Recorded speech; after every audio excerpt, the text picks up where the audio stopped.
Welcome to Total Healing's Transform Your Life e-course. Please enjoy this sample video. 3 exercises to improve mindfulness. Mindfulness means knowing your own mind, knowing your own thoughts, and being in touch with and in control of your emotions. This in turn makes you less likely to feel stress and anxiety, and better able to focus when you want to get work done. The problem is that many of us lack mindfulness, as we live in a time when we are constantly being distracted by different thoughts and interruptions. We carry devices that are constantly ringing and buzzing, and everywhere we look, there are ads flashing and moving and trying to get our attention.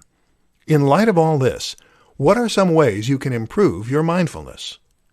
1. Meditate. The most obvious way to boost your mindfulness is to practice meditation. Specifically, mindfulness meditation.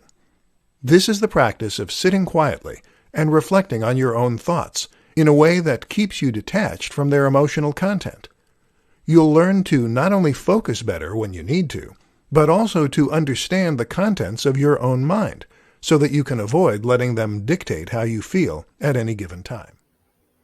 Thank you for watching this sample e-course video. To access the full e-course, along with course materials, please visit Total Healing's e-store at totalhealinglifecoaching.com/e-store to enroll.